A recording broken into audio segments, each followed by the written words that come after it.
Bienvenidos al ciclo de conferencias de Geoquímica y Ambiente en honor a la doctora Liliana López. Mi nombre es Carlos Vélez y junto a Armando seremos sus anfitriones durante esta conferencia. Este evento ha sido organizado por miembros de la APG UCB Student Chapter, APG Young Professional Venezuela, miembros del Instituto de Ciencias de la Tierra y la Asociación de Geoquímicos de la Facultad de Ciencias en la UCB. Tienen el honor de realizarle a la profesora Liliana este homenaje por su extensa y gran labor como profesional de la geociencia en nuestro país, resaltando su ánimo y esperanza a seguir transmitiendo su conocimiento a las generaciones futuras.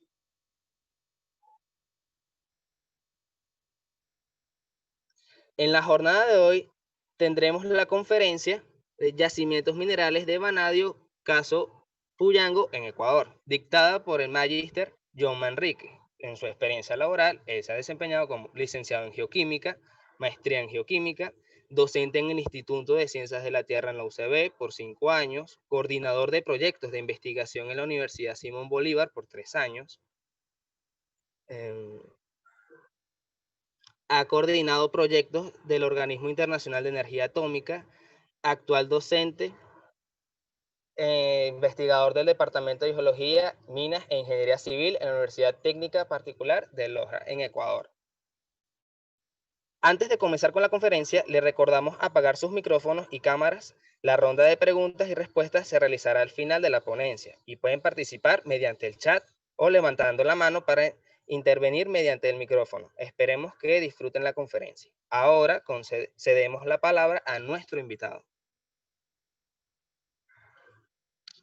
Cuando esté listo, profesor. Gracias, muchachos. Voy a compartir la pantalla.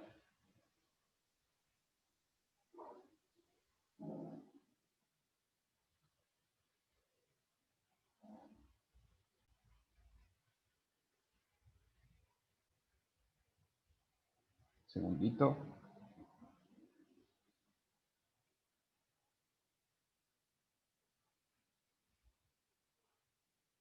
Bueno, buenos días a todos. Muchísimas gracias a los organizadores de este evento. ¿Sí? Espero que estén viendo aquí la pantalla ya.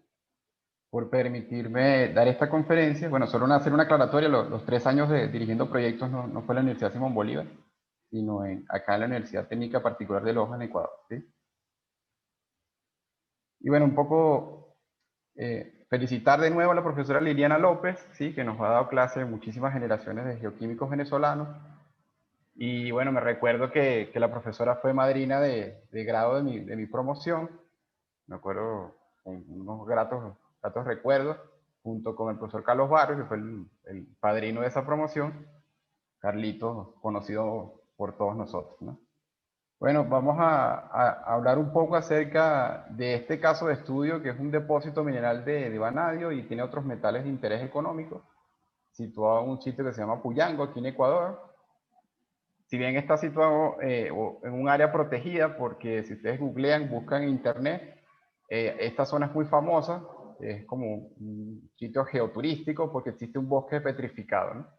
Un bosque petrificado que es muy famoso a nivel mundial, vienen turistas extranjeros inclusive, entonces esta zona está protegida, pero bueno, es muy importante desde el punto de vista científico estudiar cómo se formó este yacimiento. Entonces un poco voy a mencionar, para entrar en contexto, cuáles son los tipos de yacimientos minerales de vanadio, que quizás es un elemento químico que no es muy conocido, ¿sí? Para la cámara un momento, no es muy conocido, pero que según el uso que se le está dando y en las siguientes quizás décadas, es muy probable que la demanda de este metal aumente, ¿no? Vamos a ver el contenido de la exposición. Una breve introducción acerca de unos metales que son muy demandados en la industria y los usos principales que tiene el vanadio. Y luego, bueno, ya entramos en nuestro contexto, que es la geoquímica del vanadio, para entender entonces cómo se forman los principales depósitos. Y vamos a hablar acerca de lo que he estado investigando junto con mis colegas desde hace unos 3 años acá en Ecuador, que es este depósito mineral de Puyango, que contiene cantidades comercializables de vanadio, pero también otros metales como el uranio, que de hecho por eso empezamos a estudiar el depósito por ser uranífero, zinc y vamos a tener algunos resultados preliminares sobre otros metales que también son de interés económico. Finalmente, hablaremos acerca de unas consideraciones finales. Bueno, aparte de mencionar de que hemos estado estudiando con los estudiantes de Ingeniería en Geología y Minas de la titulación, también ya parte de algunos de los resultados y lo que hagamos de acá en algunos años formará parte de mi tesis doctoral. Entonces vamos a hablar acerca de los metales verdes y no porque el color de estos metales, digamos, estos elementos químicos en estado metálico sean verdes precisamente, sino que verdes entre comillas porque son utilizados hoy en día en todo lo que tiene que ver con las energías limpias, ¿no? Desde la fabricación de baterías, ¿bien? Vehículos eléctricos, tanto híbridos como netamente digamos, eléctricos, como ciertas partes de todos estos materiales que se utilizan para energías renovables. Y los combustibles, digamos, en la eficiencia, aumenta la eficiencia, algunos de estos metales, la eficiencia de los combustibles, por ejemplo, de las aeronaves. Algunas personas que son antimineras, un comentario, no tienen claro que ciertas partes de, por ejemplo, las turbinas generadoras de electricidad, turbinas aerogeneradoras, utilizan metales de este tipo, ¿sí? Por ejemplo, la Unión Europea da a conocer una lista de los llamados metales críticos, materiales críticos, mejor dicho, dentro de los cuales, por ejemplo, conseguimos estos metales. El cobre, el cobalto, ¿no? El litio, los elementos de las tierras raras y el vanadio. Podemos incluir ahí en los materiales críticos a un mineral que no es metálico como el grafito. Entonces, todos estos elementos son grandes, digamos, la demanda ha aumentado debido al uso en las energías renovables. Si bien ahí existe toda una economía circular, es decir, el reciclado, reutilizado de estos metales, eso no satisface la demanda. Bien. Entonces la minería sigue siendo importante y de hecho en el contexto geopolítico, por ejemplo, elementos de las tierras raras o el litio, ¿sí? Juegan un papel fundamental hoy en la geopolítica de los recursos naturales. Ahora bien, el vanadio es utilizado principalmente en aleaciones, en la industria del acero, por ejemplo, para aliviar el acero. También se utiliza vanadio en la fabricación de catalizadores para aumentar la eficiencia de los combustibles de las aeronaves. Y recientemente, bueno, en los últimos años, se ha estado desarrollando una tecnología de fabricación de baterías de flujo redox, ¿sí? Reducción-oxidación, en el que emplean el vanadio. ¿Sí? Estas baterías aprovechan las propiedades químicas del vanadio, sus diferentes estados de oxidación, ¿sí? Y en solución se fabrican estas baterías de gran rendimiento que pueden alcanzar, digamos, almacenaje de energía eléctrica por muchísimo más tiempo que las baterías convencionales que se tienen hoy en día. Entonces, digamos que el vanadio es previsible que aumente, digamos, la búsqueda, la exploración de yacimientos que contengan vanadio y, por supuesto, la reutilización, ¿no? A partir de materiales ya, por ejemplo, los mismos catalizadores gastados. Para que tengamos una idea cómo ha aumentado el precio del vanadio, en este caso uno de los productos comercializables, que es el pentóxido de vanadio, ¿sí? Bueno, estamos hablando de, para el 2019, de unos $15 por libra, aproximadamente unos poco más de $30 por kilogramo. Otro de los productos que se comercializan pueden ser el vanato de amonio o el ferrovanadio, ¿sí? Son ya compuestos que van a las industrias. Aquí observamos para el año 2000, creo que es 2017, disculpe, los mayores productores de vanadio a nivel mundial es China, le sigue Rusia y Sudáfrica. Bien. En el contexto latinoamericano, Brasil es uno de los mayores productores de vanadio. Bien. Ahora, bueno, vamos a hablar acerca de lo que nos compete a nosotros, que es la geoquímica del vanadio, y con esto poder entender cómo es que, digamos, posiblemente se formó el depósito de Puyango. Para empezar, hay que mencionar que el vanadio es un metal de transición, de la primera serie de transición, ¿sí? Está ubicado acá, en la tabla periódica, y desde el punto de vista geoquímico es clasificado como litófilo. Bien, con tendencia siderófila. En algunos autores señalan diferente, siderófilo con tendencia litófila. Es decir, que el vanadio va a estar asociado, por ejemplo, a los óxidos durante la cristalización magmática. En esas primeras etapas de cristalización magmática, el vanadio se asocia con el hierro en óxidos como magnetita, hematita. Por lo tanto, vamos a ver en otra diapositiva, la concentración de vanadio va a ir disminuyendo a medida que se va diferenciando el magma, por ejemplo. Bueno, en la naturaleza el vanadio tiene tres estados de oxidación principalmente, vanadio más 3, más 4 y más 5. Y esto es fundamental para entender la movilidad, sobre todo en el ambiente superficial, ¿sí? cómo es que el vanadio se moviliza a partir de la meteorización, ¿sí? Es transportado, y dependiendo de las condiciones físico-químicas, EH, pH, vamos a conseguir los diferentes minerales de vanadio y, por ende, los depósitos ya secundarios. El vanadio tiene dos isótopos estables, que es el vanadio 50 y el vanadio 51, por lo tanto no tiene isótopos radiactivos, como algunos piensan. Dentro de los minerales comunes de vanadio, que quizás uno no se familiarice tanto con estos nombres, aquí solo coloco alguna lista de estos minerales. Muchos de ellos, por ejemplo, son vanadatos, por ejemplo, uranilo, ya se forman en ambientes superficiales. Otros son hidróxidos, en este caso la montroseíta sería el equivalente de una goetita vanadífera, ¿sí? Y la cursonita, que sería la magnetita vanadífera, ¿sí? Formada en los yacimientos ortomagmáticos. Otro mineral que fue de los primeros explotados para el vanadio es la patronita, fue explotada en Perú a finales del siglo XIX. Si mencionamos que el vanadio tiene varios estados de oxidación, esa movilidad del vanadio en el ambiente, sobre todo exógeno, superficial, está controlado por las variables de pH y pH.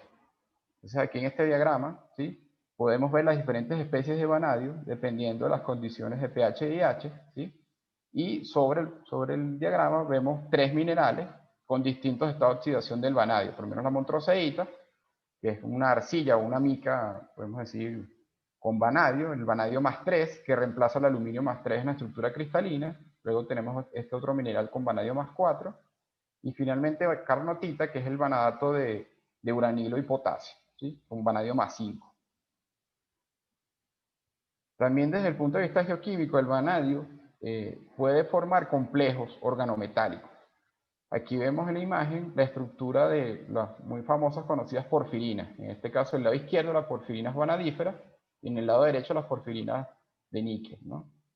Y esto tiene mucho que ver con el depósito de Puyango. Vamos a ver entonces, según las primeras evidencias que tenemos por roca total, ¿sí? Los trabajos que estamos realizando, que al parecer el vanadio pudiese estar en esta forma, ¿sí? De compuestos organometálicos naturales. Entonces hace rato les mencioné que el vanadio en las rocas ígneas, su concentración va a disminuir a medida que el magma se va diferenciando, ya que él se va alojando en los óxidos principales de hierro, como la magnetita y la hematita. Aquí vemos una serie de elementos calcófilos y algunos siderófilos, y que tienen en este caso tendencia litófila, como el vanadio, el cromo, ¿sí? Y tienen un comportamiento similar, perdón. Su concentración es mayor, entonces en rocas máficas disminuye las rocas intermedias, y luego en las rocas félsicas la concentración es aún menor. En la siguiente tabla podemos observar valores promedios, ¿sí? De abundancia del vanadio en diferentes reservorios geológicos.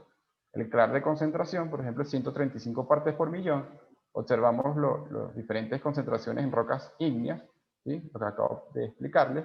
Y en el contexto de las rocas geológicas, quizás las lutitas son las que pueden tener concentraciones mayores de vanadio en promedio, muchas veces asociado a las arcillas, como vanadio más 3. Sin embargo, lutitas, por ejemplo, negras, black shales, pueden tener concentraciones mucho más elevadas de vanadio. Bien. En este diagrama podemos observar una especie del ciclo geoquímico del vanadio, con sus tres estados de oxidación, ¿sí? Y las diferentes concentraciones en distintos medios, suelos, ríos, agua de mar, ¿no? Y inclusive en diferentes capas de la Tierra, desde el núcleo hasta la corteza. En este otro, por acá que no veo. Okay. Este otro diagrama es muy importante porque permite de algún modo entender qué es lo que sucede en una cuenca marina, por ejemplo, ¿sí?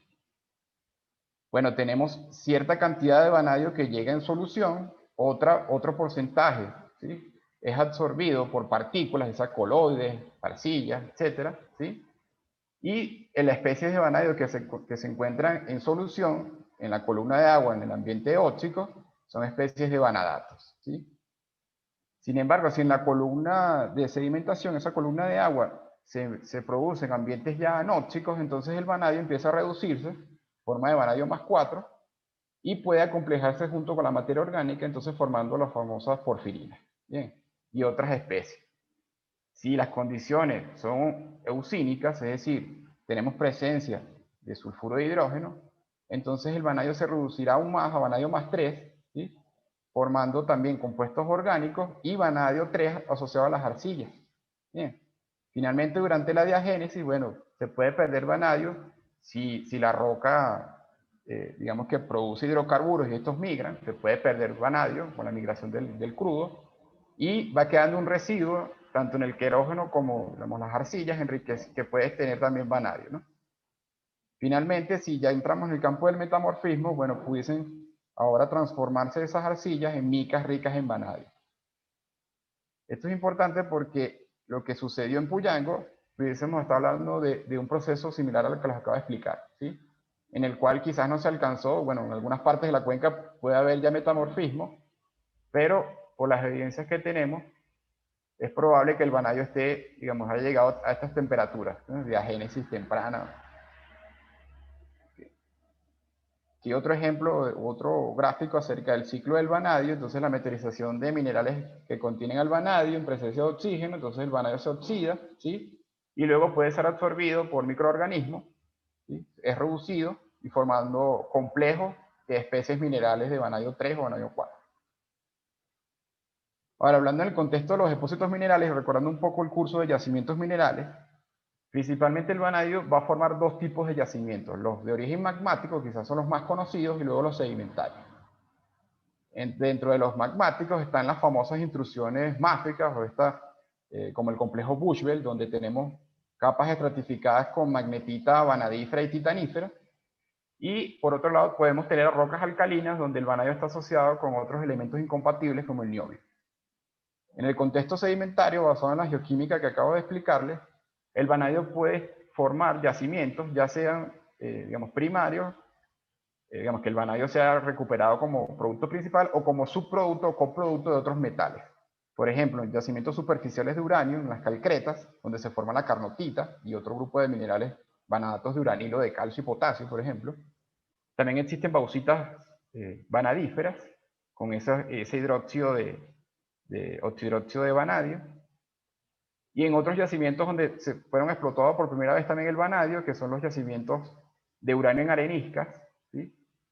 Por ejemplo, en Estados Unidos existen yacimientos, o en Argentina existen este tipo de yacimientos donde el uranio es precipitado por ese cambio de reducción, al igual que el vanadio.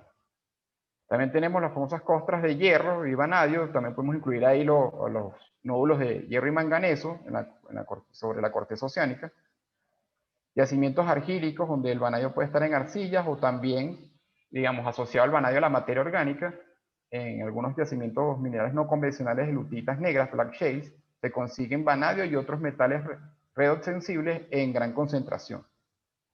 Y pueden haber también fosforitas enriquecidas con vanadio. Dato curioso, según DIL, en 2010, 125 millones de toneladas de crudo de Venezuela contienen aproximadamente 25.000 toneladas de vanadio. Esto me hace recordar las montañas de coque que existen o existían, ustedes me dirán, en el complejo criogénico de José en el estado de Anzoátegui. Entonces tenemos ahí una fuente secundaria de vanadio muy valiosa. Un poco para recordar, en el complejo Bushveld, que sería un yacimiento muy rico en distintos metales, cromo, hierro, titanio, vanadio, níquel, bien. Entonces se forman esas capas, ¿sí? Esas capas como especie de estratos, de hecho se le llaman complejos ígneos estratificados, donde el vanadio se aloja en la magnetita, ¿sí? Entonces se forma una magnetita vanadífera. Entonces este es uno de los principales tipos de yacimientos de vanadio. Aquí solo les traigo para, digamos, mencionarles cómo es el proceso de formación, por ejemplo, de los yacimientos de uranio y vanadio en arenisca. En este caso el modelo, el subtipo es roll front, ¿sí? Pero existen otros, digamos, tipo tabulares, donde digamos que el proceso de formación es el mismo. Tenemos rocas fuentes, en este caso de uranio, y bueno, que serían más en rocas félticas, y por otro lado debe haber rocas fuentes de vanadio. Estos elementos son meteorizados en el ambiente oxidante, ellos son solubles en agua, forman especies solubles en agua, y las aguas superficiales luego se infiltran, ¿sí? En las cuencas sedimentarias, principalmente en las areniscas, y cuando esas aguas subterráneas consiguen o cambia el ambiente a reductor, ¿sí? Se forma, precipitan los distintos minerales, con uranio, vanadio, inclusive otros metales, molibdeno, por ejemplo. Hay yacimientos en Argentina que son uranio en arenisca con molibdeno, por ejemplo. Bien. Parecido a esto, pero ya un poco en la superficie se pueden formar las famosas calcretas. Y ahí, bueno, las condiciones son distintas, un poco las condiciones de pH y H, y entonces se forman ahí, son vanadatos de uranilo. Bien. Bueno, ahora vamos a hablar acerca del contexto geológico, geodinámico, un poco brevemente, ¿no? Tuve que aprender y sigo aprendiendo sobre la geología del Ecuador, que es bastante compleja. El depósito de Puyango se encuentra en la cuenca sedimentaria llamada Alamor-Lancones, de edad cretácica, ¿sí? En esta parte. Y en el lado oeste de la cuenca aflora el famoso bloque Amotape-Tahuín, que es quizás el basamento proterozoico. Bien. Y del lado oeste de la cuenca aflora el arco volcánico de Celica. Entonces, tenemos una cuenca marino marginal con esta característica geológica. Los primeros trabajos que dirigí acá en Ecuador, una vez que el depósito, bueno, me habían contado, por supuesto este depósito no lo descubrimos nosotros, fue descubierto por la extinta Comisión Ecuatoriana de Energía Atómica entre los años 70 y 80, recordando un poco el contexto geopolítico. En esos años los Estados Unidos promovían la exploración de uranio, así como la Unión Soviética en plena Guerra Fría, y se descubrieron varios yacimientos de uranio en Latinoamérica. De hecho, en nuestro caso en Venezuela, también existió un equivalente de la Comisión de Energía Atómica, en la cual, por cierto, trabajó el profesor Pascuali, ¿sí? Y luego trabajó el profesor Sifonte, colaborando desde la universidad, y algunos de nuestros profesores fueron tesistas de ellos. Se descubrió, por ejemplo, el depósito de Navay, ¿sí? Mediante espectrometría gamma autotransportada. De esa misma manera se descubrió Puyango. Se descubrió por la radiactividad. Entonces, cuando yo llegué acá, mis colegas, los geólogos, me decían, John, sí, existe acá unas calizas negras que tienen uranio. Y bueno, empezamos a estudiar acerca de este depósito. Y lo primero que hicimos fue un estudio de prospección geoquímica en las microcuencas Guineo y Chirimoyo, ¿sí? Y dos estudiantes se dieron a la tarea de tomar sedimentos fluviales. No se tomaron concentrados de minerales pesados porque era bastante difícil, pero la información que obtuvimos, lo voy a mostrar a continuación, fue de bastante importancia. Ellos tomaron muestras de sedimentos y de rocas, ¿sí? Y vamos a ver claramente la geoquímica cómo nos va señalando hacia dónde está la zona mineralizada. Entonces, a continuación les muestro mapas geoquímicos que se realizaron con sedimentos fluviales. Bien. Y vemos el lado izquierdo la concentración de calcio, ¿sí? Entonces, los valores anómalos, por decirlo así, incluso fíjense que estamos viendo calcio, que se asocia a minerales livianos más bien, está en esta parte de la quebrada Chirimoyo, ¿sí? Casi a la desembocadura hacia el río Puyango. Y para que tengamos en contexto, lo que estoy señalando aquí, la sota en esta parte es donde afloran las rocas que están mineralizadas. Si vemos en el caso del fósforo, también ocurren, digamos, los valores quizás anómalos o subanómalos, se encuentran ya hasta la desembocadura de la quebrada Chirimoyo, ¿sí? Digamos que está drenando toda esta área de la sota. En el caso del vanadio también nos da información, o digamos, es de utilidad porque también se asocian los valores más altos a esta parte de la microcuenca. En el caso del uranio, bueno, tenemos estos valores aquí incluso más altos al sur de la cuenca. Bien, y si bien, digamos, no hemos podido hacer más exploración solo hacia el sur de esta zona, quizás aquí la influencia de rocas volcánicas que tengamos en esta zona puede estar dándonos valores anómalos de cada uranio. De hecho, hay una tesis que estoy dirigiendo en este momento, está en una zona al sur, en un sector que se llama el derrumbo, y se encuentran ya incluso brechas de origen hidrotermal que están mineralizadas con uranio. Si vemos el mapa geoquímico de zinc, los valores anómalos están justamente, me devuelvo para acá, donde también nos dan los valores de vanadio. Entonces ya observamos una asociación geoquímica de vanadio con zinc, ¿sí? En la otra quebrada, y otra quebrada más pequeña, que es la Guineo, los valores igual de valores altos de calcio están ahora aflorando acá, digamos, nos están dando los resultados, evidenciando que las rocas mineralizadas están aquí en el sector del medio, que es la sota. Lo mismo ocurre con el fósforo, ¿sí? Los valores más altos se encuentran en esa zona. Cuando vemos los mapas geoquímicos de vanadio y uranio, también nos indican que de esta zona se están drenando, digamos, estos elementos químicos. Y luego entonces nosotros decidimos estudiar esta parte acá de la sota, que es donde están las rocas justamente mineralizadas. El zinc, fíjense, el mismo comportamiento que el vanadio, ¿sí? observamos acá, los valores están en los mismos sitios. Bueno, vamos a ver entonces cómo es Puyango, que esto me hace recordar a Venezuela porque el clima es caliente. Y esta zona, bueno, esto es una fotografía desde el parque como tal, y aquí toda esta montaña son, digamos, parte del depósito, entonces en época de lluvia. En la parte alta de acá, está aquí el colega Galo Guamán, en época seca, ¿sí? De sequía, justamente, curiosamente, y hay que seguir estudiando, aquí siembran maíz justamente encima de las rocas, ¿sí? Bueno, el suelo, por supuesto. Y en esa parte es donde tenemos mayores datos o valores de radiactividad. Entonces, es importante porque ya aquí en el contexto ambiental podemos tener un problema. En la parte de arriba es difícil conseguir afloramientos de roca. Casi siempre digamos, conseguimos el suelo y ciertos afloramientos.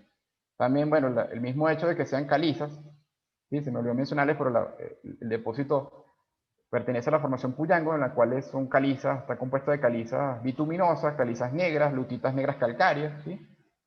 Entonces, la misma litología también va condicionando que existan o no afloramientos. Este afloramiento es en la quebrada Chirimoyo, donde se observa, bueno, una fotografía que para los geólogos es bastante interesante. Aquí hay una zona de un pliegue con una falla, ¿sí? Y aquí hay zonas, digamos, anómalas que hemos detectado con el equipo de radiactividad y ya hemos tomado muestras de estas capas de roca.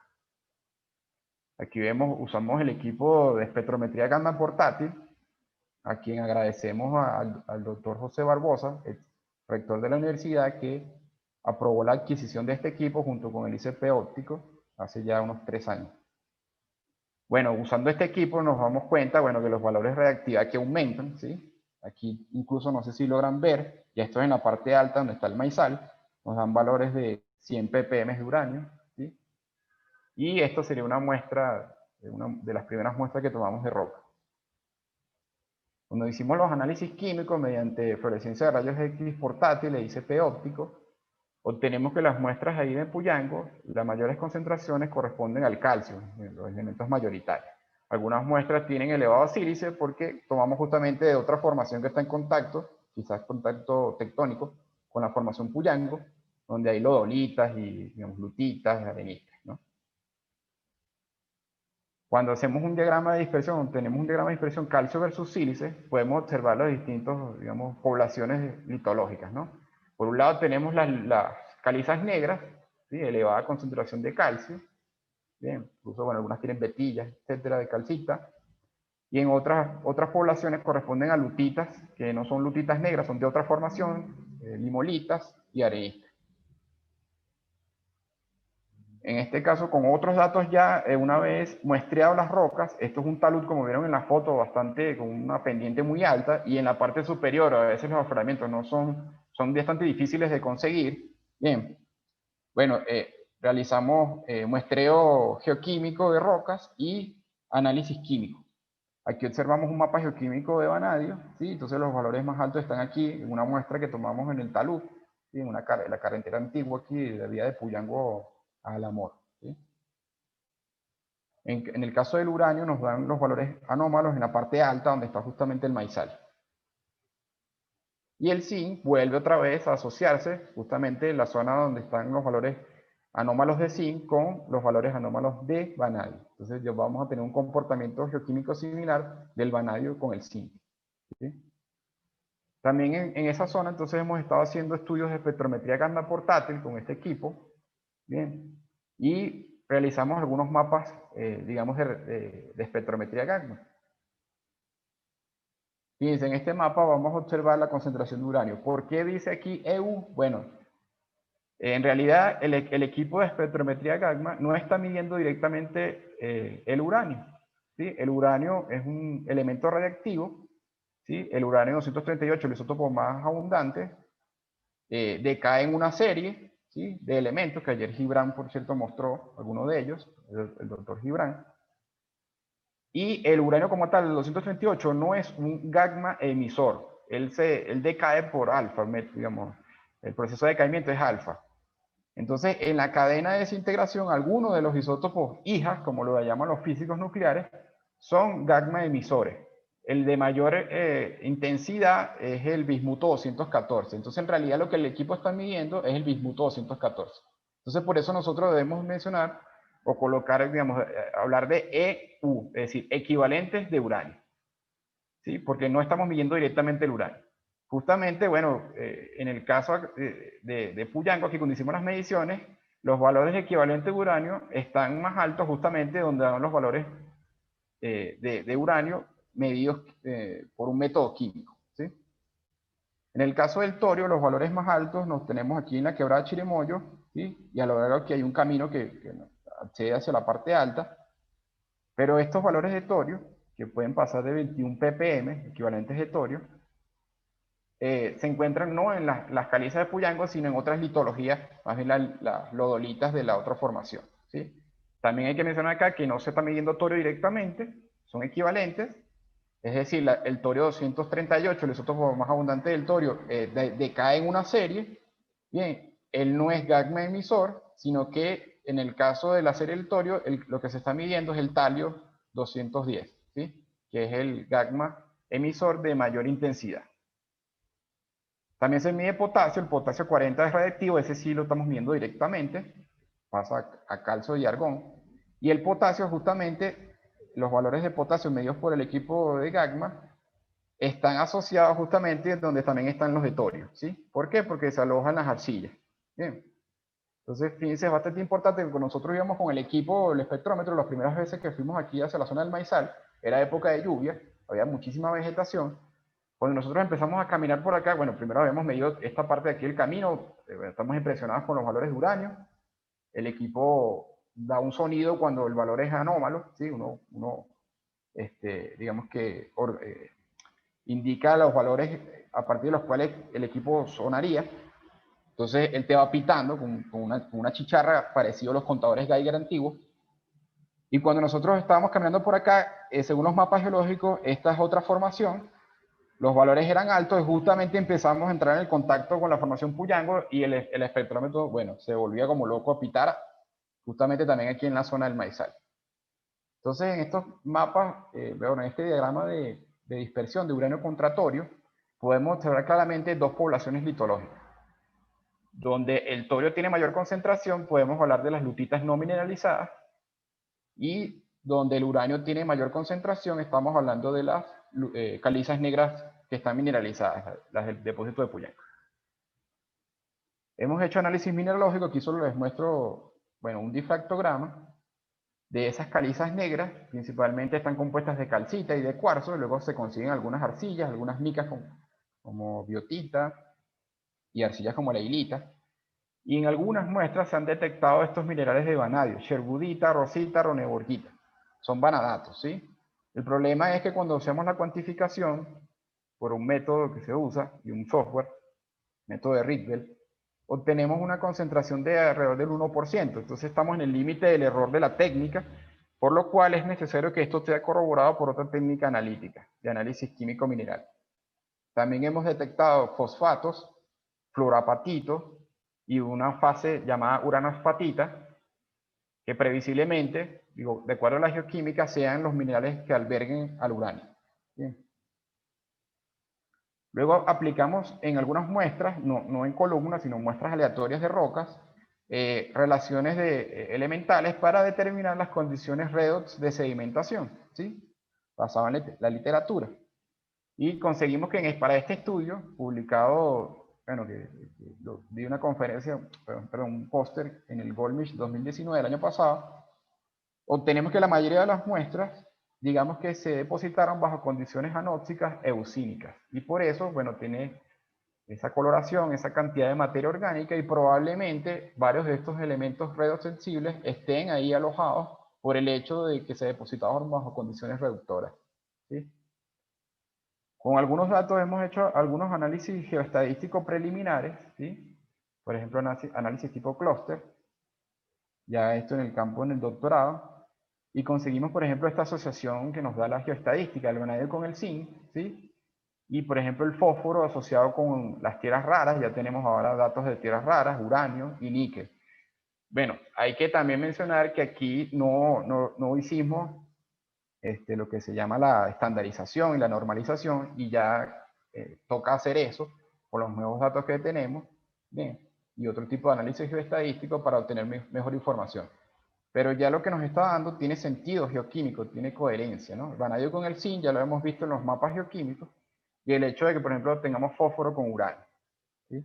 Aquí vemos en otro análisis factorial, por ejemplo, y aquí sí vamos a observar la relación zinc-vanadio con el carbono orgánico total, por ejemplo, ¿sí? Tiene cierto agrupamiento de estas variables, ¿no?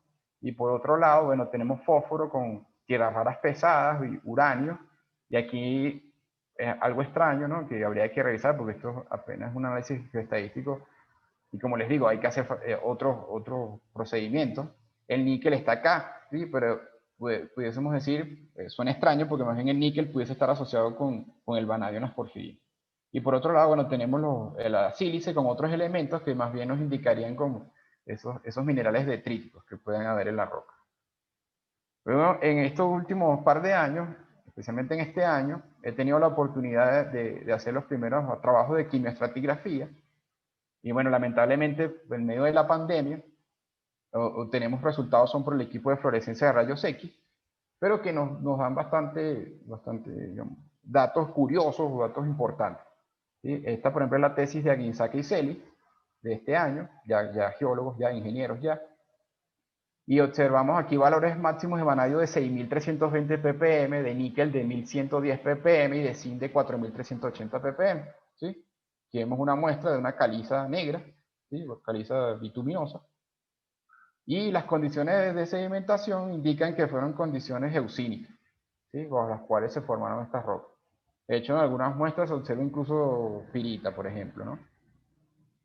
Luego en la tesis de Quesada, que está a punto ya de graduarse, a Luis, que le agradezco también a los muchachos por su trabajo, se hicieron estudios quimioestratigráficos ya en la parte alta, ¿sí? En la zona del Maizal, donde se pudiesen conseguir afloramientos en las quebradas que están arriba.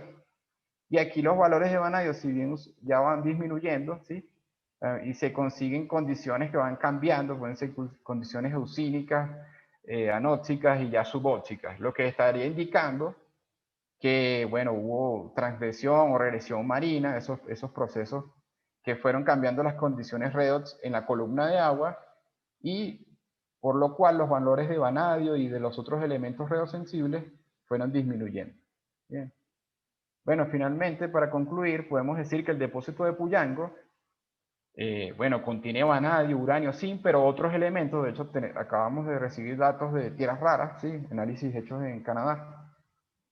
Bien, llegaron un poco tarde para los tesistas, pero bueno, tenemos esos datos.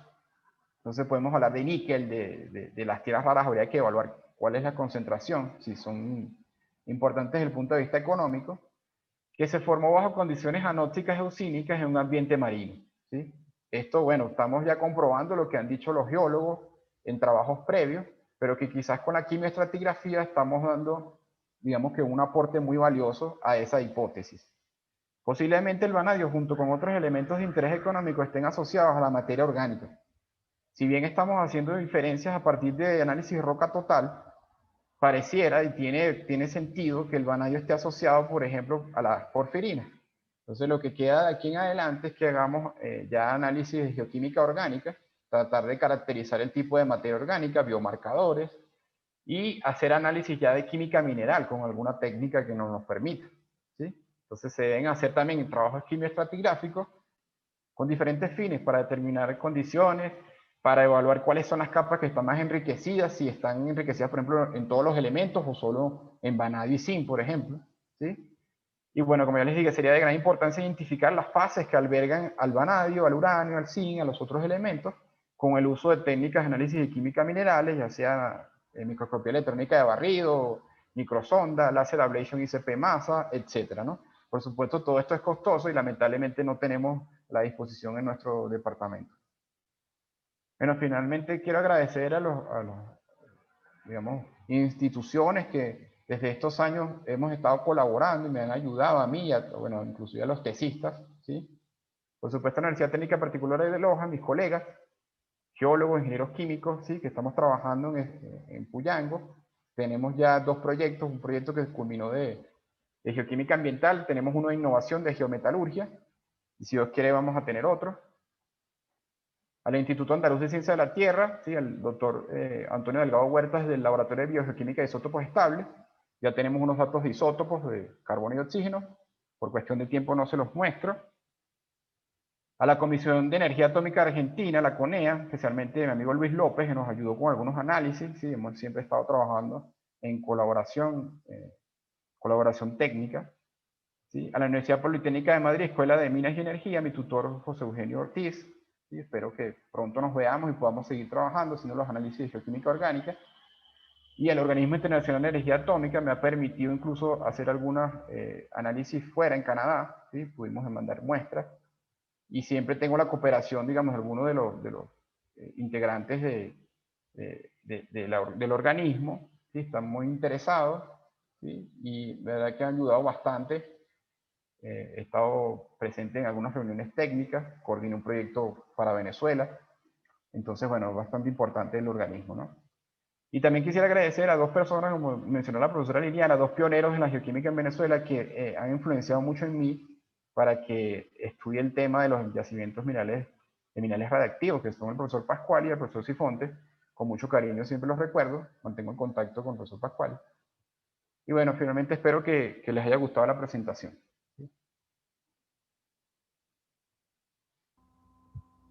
Muchas gracias al profesor John Manrique por su ponencia.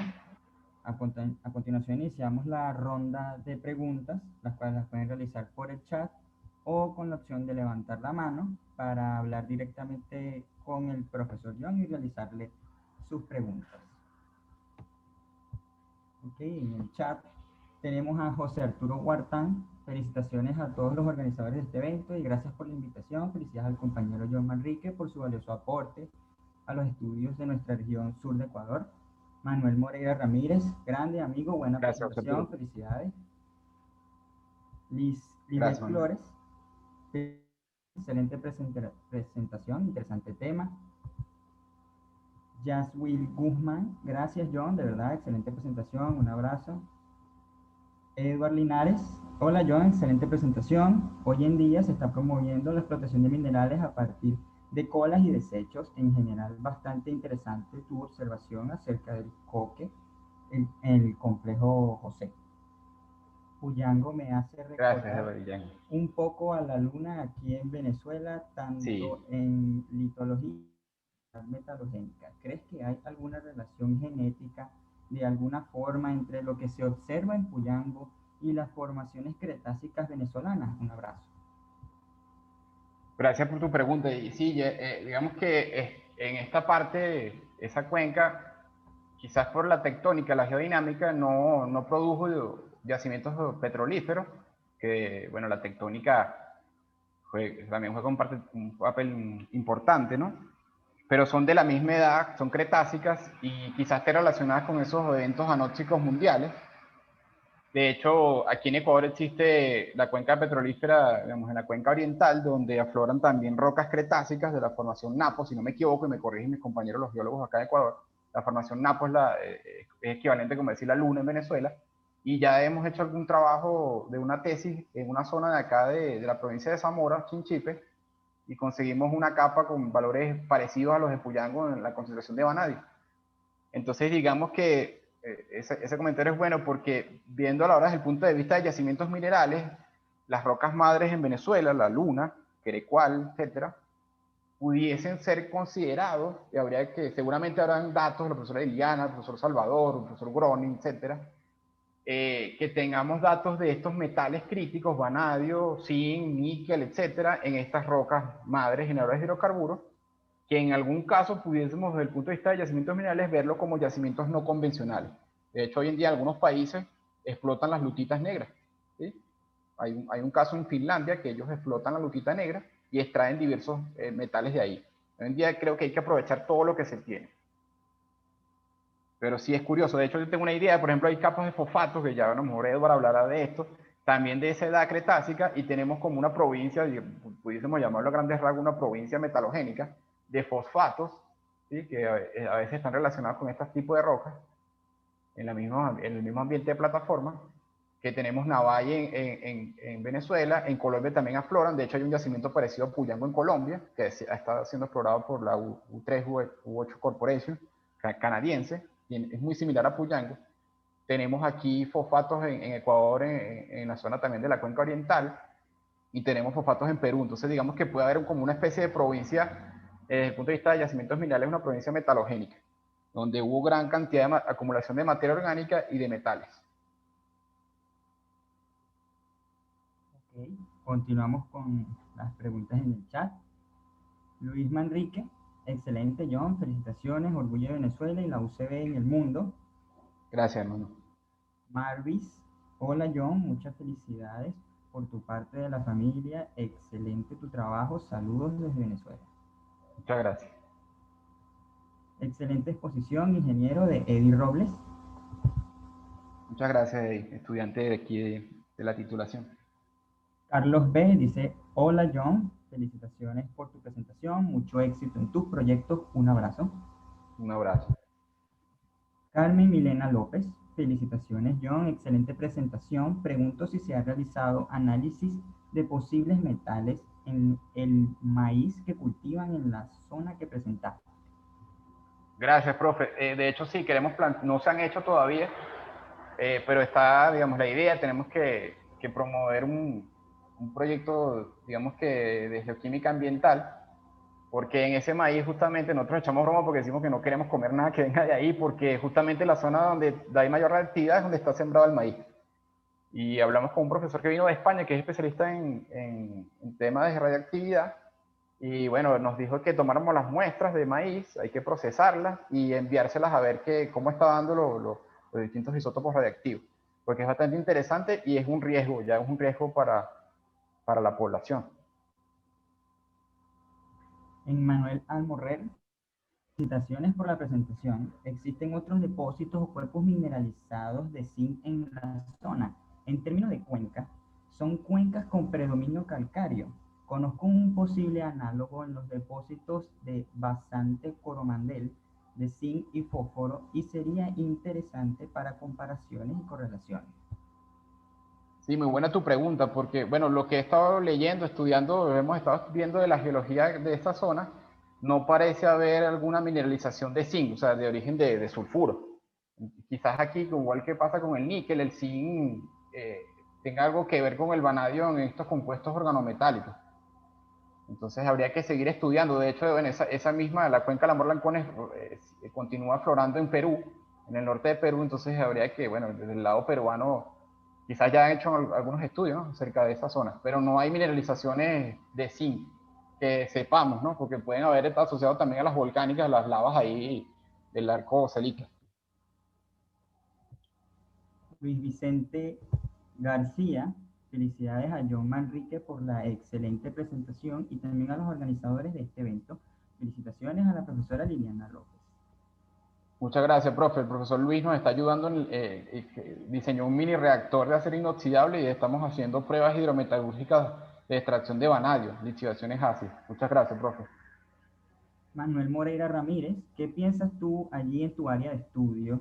¿Quién dicta el comportamiento del vanadio? ¿El ciclo del hierro y manganeso o la materia orgánica? ¿O pueden ser ambas dependiendo de las condiciones redox? Buena pregunta. Yo pienso que ahí sería lo que está controlando, digamos, la concentración de vanadio sería las condiciones anóxicas, ¿no? Que el vanadio se redujera a vanadio más 4 y formara quizás, todo esto hay que corroborarlo, las porfirinas, algunos otros compuestos orgánicos y vanadio más 3 también. Entonces ahí yo creo que lo que está controlando serían las condiciones físico-químicas. Katia Arriategui, saludos John, excelente evolución profesional. Gracias por colaborar siempre con nosotros.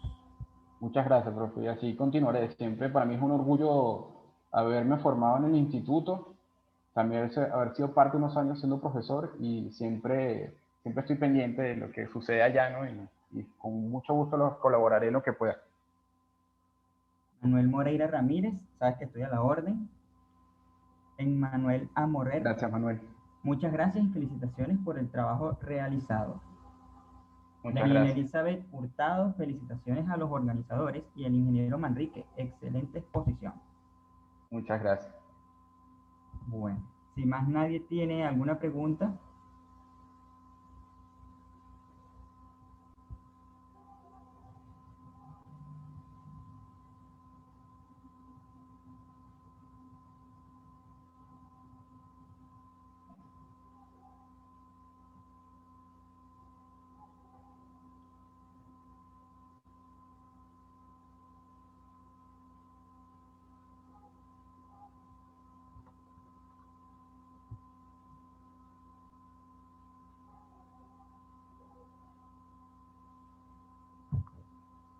vamos a realizar el reconocimiento al profesor John Manrique por su ponencia.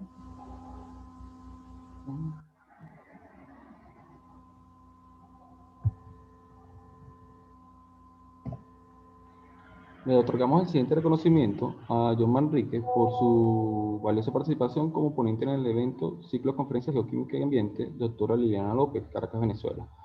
Por su ponencia Yacimientos Minerales de Vanadio, caso de estudio Puyango, Ecuador. También queremos informarles que esta tarde tendremos nuestra siguiente conferencia titulada Exploración Geoquímica de Superficie para Hidrocarburos, Fundamentos y Métodos, a las 6 de la tarde, hora de Venezuela, dictada por el doctor Groni Carván. También queremos invitarles a que se inscriban en el curso de contaminación por plásticos y microplásticos acreditado por la Universidad Central de Venezuela y dictado por la doctora Adriana Gamboa. Bueno, sin más que agregar, le agradecemos al magíster John Manrique por su participación en esta conferencia y a todos los presentes por su participación el día de hoy. Bueno, muchísimas gracias a ustedes, muchachos, y que sigan, digamos, desarrollando este tipo de actividades que, bueno, por cuestión de la pandemia lo estamos haciendo así, pero también tiene sus ventajas, ¿no? Podemos conectarnos distintos profesionales en otras partes del mundo, sobre todo nosotros que hemos tenido que emigrar. Muchísimas gracias y felicitaciones a la profesora Liliana y a todos los profesores allá en el instituto. Le mando un gran abrazo. Gracias a usted, profesor.